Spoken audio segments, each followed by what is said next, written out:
The DCEU has come to an end, but did it ever really begin?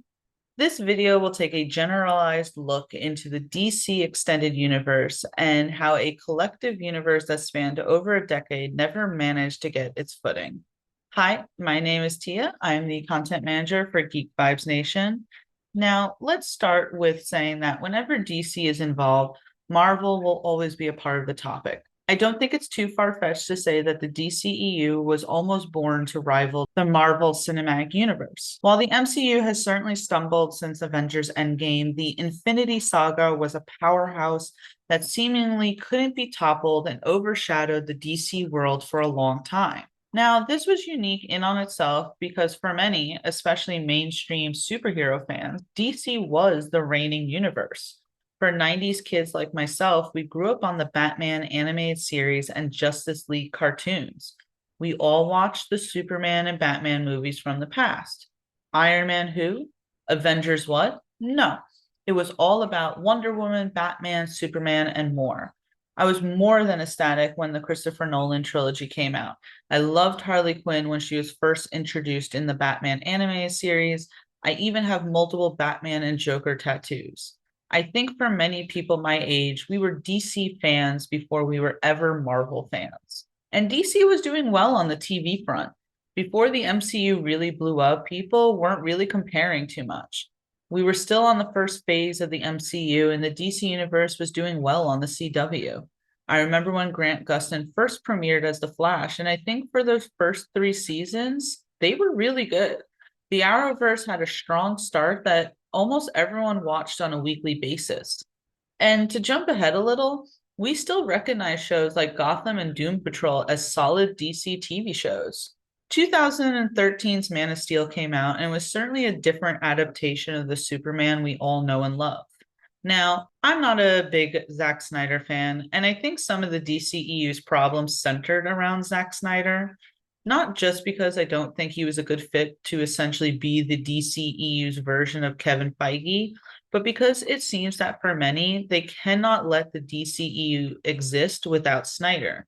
But that's a conversation for another day, and I already know by saying that I'm pissing some people off.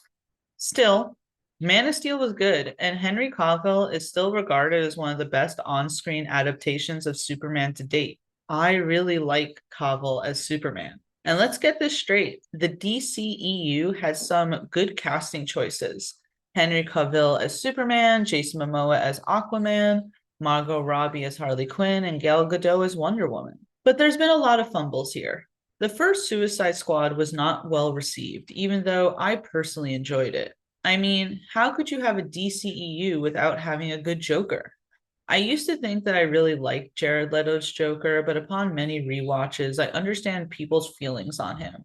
And the fact that we never got a Superman sequel, to rattle off a few things, the CGI has been pretty shoddy in many DCEU projects. I know there's a discourse about Marvel's CGI in recent years, but let's keep this video essay on the DCEU.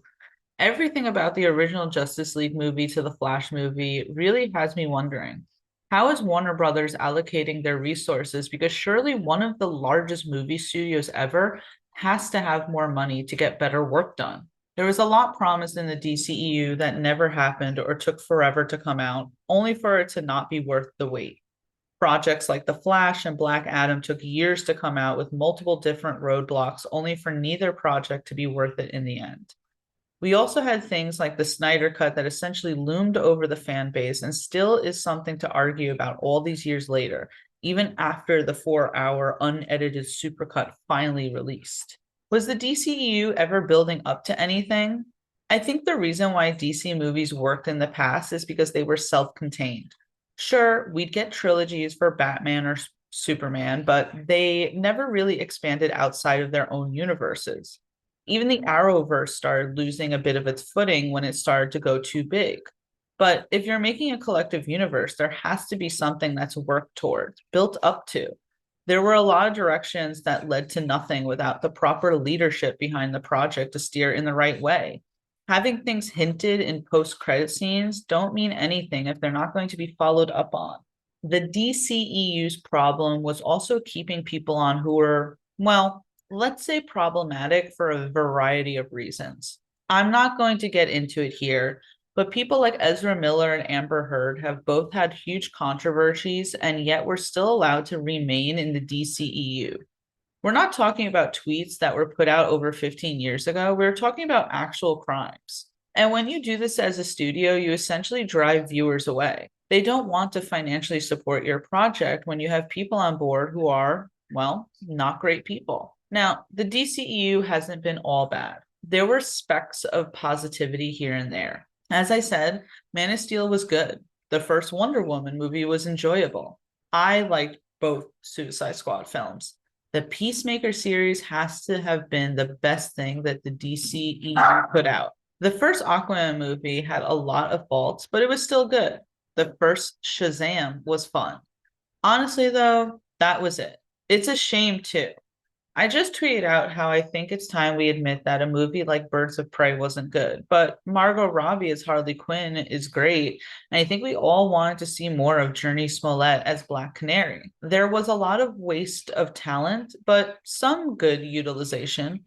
I personally really liked Viola Davis as Amanda Walker and Joel Kinnaman as Rick Flag. Have I mentioned how much I love John Cena as Peacemaker? Now that James Gunn is helming the DC universe, I do believe we'll get a more structured storyline. The DC universe doesn't need to mimic the MCU. Even the MCU needs work right now. But I think James Gunn will bring what he learned under Kevin Feige and make something really good. People want this now. They want a good, structured DC universe. The fans have shown that they still love the DC. The Joker film was brilliant, and people loved Robert Pattinson's Batman. We, as nerdy people, want both Marvel and DC. As much as the MCU and DCEU has stoked the fires of Marvel versus DC, I want us to love everything. We deserve to have two fleshed out, enjoyable universes, and I think that we can. I think the slate just needs to be wiped clean, and it seems that that's what's going to happen. While we're sad that we're losing people out like Henry Cavill as Superman and people like Jason Momoa as Aquaman, it is ultimately for the best. Let's do this properly. Let's get a good DC universe going, and that way we can all enjoy new stories, new villains, new superheroes, and all that. I have trust in James Gunn, and I'm very much looking forward to the second season of Peacemaker, if I haven't mentioned that already. But I'd like to know what you think. Again, the DCEU has been, it's full of very passionate people, and whenever you bring up things about the DCEU, they say that you're just a Marvel fan and that you dislike it altogether. And that couldn't be further from the case. I have not liked the DCEU, but that does not mean that I am not a DC fan. I am sitting here waiting for a good structured storyline. If they want to make a collective universe, then let's do this. Let's make a collective universe. But what do you guys think about the DCU? Have you seen Aquaman 2? Our own Dom Fisher wrote his review for the sequel to Aquaman, which essentially marks the end of the DCEU. I highly suggest checking that out at geek5snation.com. We are officially in 2024, so with the new year, I hope new great things come to all of us.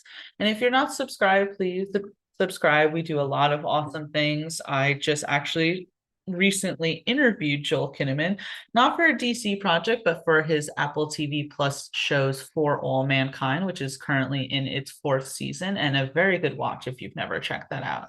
But we have a lot of things here on our Geek Vibes Nation YouTube channel.